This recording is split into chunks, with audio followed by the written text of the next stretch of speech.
अब हम ग्राहम का डिफ्यूजन लॉ पढ़ेंगे। Let's start the Graham diffusion law. आप लोगों ने कभी देखा है कि आप जब घर पे परफ्यूम यूज करते हो तो परफ्यूम, आप कोई घर पे परफ्यूम लगा रहा होगा, उसकी खुशबू आपको दूर तक आ जाएगी, आहा क्या खुशबू है, ऐसा करके। पता है आप लोगों को कि नहीं? और इसी को क्या बोलते हैं, इसी फिनोमिना को हम लोग डिफ्यूजन कहते हैं। क्या कहते हैं? This phenomena is called diffusion. मतलब वहां पर खुशबू फैलते फैलते आपके पास पहुंच गई और उसी के ऊपर ग्राहम ने अपना डिफ्यूजन लॉ दिया है, जो कि बहुत इंपॉर्टेंट है। तो अब हम लोग पढ़ने वाले हैं ग्राहम के डिफ्यूजन लॉ को। कौन कौन तैयार है? कौन कौन तैयार है ग्राहम के डिफ्यूजन लॉ के लिए? एक बार चैट सेक्शन में लिख के बताओ।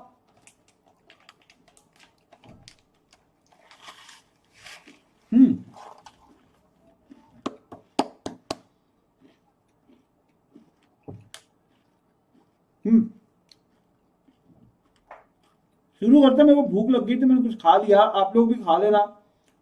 हाँ, हम भी इंसान हैं, हमारे में भी फीलिंग होती है, आपको पता ही है। आप लोग कुछ खा लो।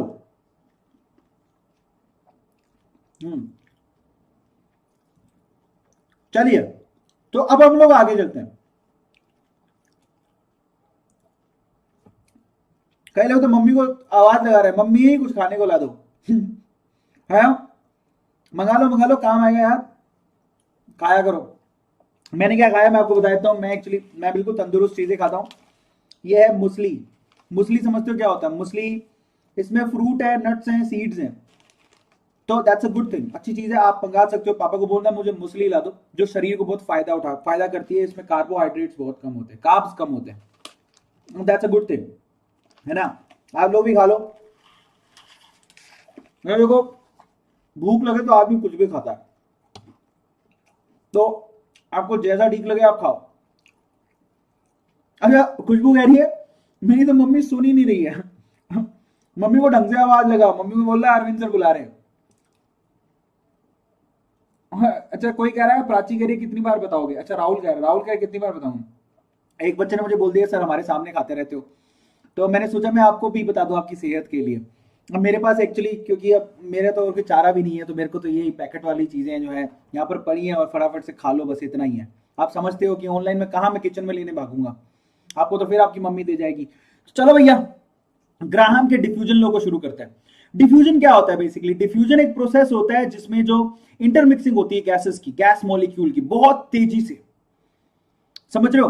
बेसिकली आपको सबको पता है कि एक गैस जब बाहर निकलती है प्रेशर से, आप कभी स्प्रे किए हो, प्रेशर से जब बाहर निकलती है तो वो गैस डिफ्यूज होने की कोशिश करती है, दूर तक जाने की कोशिश करती है, इसी को डिफ्यूजन कहते हैं। इसके एग्जांपल क्या है? अगरबत्ती। अगरबत्ती देखियो, अगरबत्ती को आप जैसे ही जलाते हो तो वो उसका जो खुशबू है वो फैलने लगता है। परफ्यूम देखियो, परफ्यूम जैसे ही आप परफ्यूम को स्प्रे करते हो तो वो दूर तक फैलने लगता है। तो बेसिकली ग्राहम ने इसी के ऊपर लो दे दिया। भाई साहब ने कितना चालाक था कि इसी के ऊपर उसने लो बना दिया। Now this is really very important. तो चलो, सबसे पहले तो अपन चेक करेंगे डिफ्यूजन और रिफ्यूजन में फर्क क्या होता है। दो टर्म होती है, एक होता है डिफ्यूजन, एक होता है effusion. Now what is the difference between diffusion and effusion? मैं आपको सीधे डायग्राम से समझाऊंगा, आता है समझ में? मान लो मेरे पास है ना एक कंटेनर है जिसके अंदर एक साइड में गैस ए भर के रखी है, दूसरे साइड में गैस बी भर के रखी है। अगर मैं यहां पर एकदम से इसको हटा दूं, ये जो दीवार थी इसको हटा दूं, तो ये क्या होंगे? इंटरमिक्स होंगे आपस में, इसी को डिफ्यूजन कहते हैं। मतलब बेसिकली आपने पूरी दीवार ही हटा दिया, छेद इतना बड़ा है कि गैस एकदम से बाहर निकलती है, दैट इज कॉल्ड डिफ्यूजन। समझ में आ गया? लेकिन एक होता है इफ्यूजन। तो डिफ्यूजन किसको बोलते हैं? जब आपकी दरार बहुत बड़ी होती है और इंटरमिक्सिंग करने के लिए आप बहुत बड़ा वॉल्यूम देते हो कि जाओ जी लो अपनी जिंदगी। समझ पा रहे हो? उसको डिफ्यूजन बोलते हैं। जैसे आप क्या करते हो, स्प्रे को डिफ्यूजन बोलते हैं। क्यों? क्योंकि आप अचानक से जब स्प्रे करते हो तो आपको पूरा वातावरण देते हो उसको, जाओ जी लो अपनी जिंदगी। समझ में आ रहा है? लेकिन एक होता है इफ्यूजन। इफ्यूजन का मतलब क्या होता है? तो डिफ्यूजन तो बोलते हैं जब छेद बहुत बड़ा होता है और उसमें इंटरमिक्सिंग हो रही होती है आपस में इस तरह से। समझ में आता है? और वो प्रेशर और टेम्परेचर के डिफरेंस की वजह से होती है। लेकिन मान लो कि आपने बिल्कुल छोटा सा छेद दिया है, जैसे कि पंक्चर। आपने गाड़ी में पंक्चर देखा है?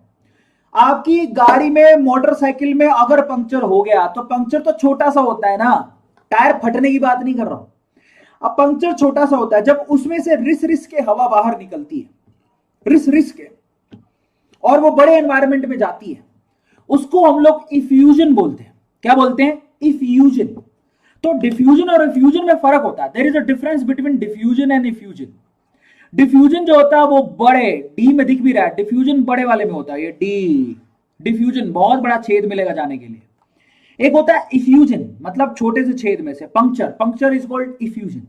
अब ग्राहम उसके लिए अपना एक लॉ देता है। ग्राहम क्या कहता है?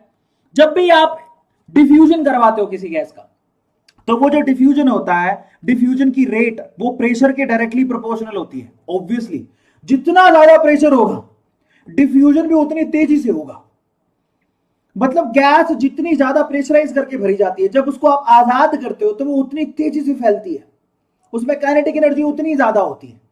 पहली चीज वो कहता है। दूसरी बात कहता है कि रेट ऑफ डिफ्यूजन जो होता है बेसिकली वो मोलर मास के एंटी, अंडर रूट के एंटी प्रोपोर्शनल होता है। ये बहुत इंपॉर्टेंट है। तो वो क्या बोल रहा है? Rate of diffusion is directly proportional to pressure, but the rate of diffusion is anti proportional to the molar mass, under root the molar mass of gas. अब ऐसा उसने क्यों बोला? आप खुद ही सोचो। एक है मोटा सा आदमी, एक है पतला सा आदमी। पतला सा आदमी तेज भागेगा, मोटा आदमी धीरे भागेगा। तो किसकी रेट कम हुई? जिसकी मोटापा ज्यादा है, जिसकी मोलर मास ज्यादा है। जिसकी मोलर मास ज्यादा है उसकी रेट कम ही होगी, ये तो कॉमन सेंस है। और उसने जब एक्सपेरिमेंट करके निकाला तो उसने ये बताया कि भैया देखो, rate of diffusion of any gas, straight forward बोलू, rate of diffusion of any gas is directly proportional to pressure but anti proportional to the molar mass, under the root molar mass. इसको आप use कैसे करोगे?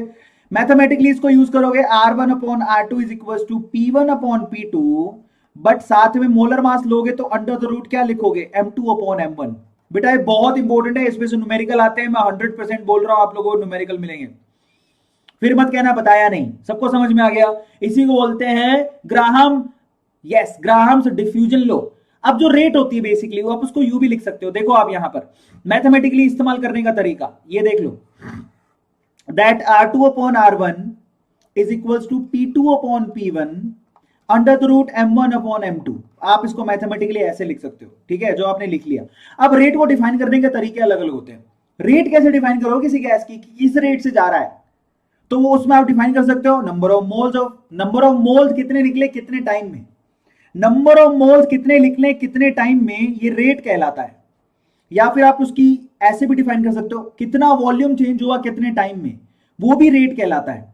Volume change upon time भी rate कहलाता है। भैया rate निकालनी आनी चाहिए क्योंकि इस पे न्यूमेरिकल मिलेंगे आपको 100%।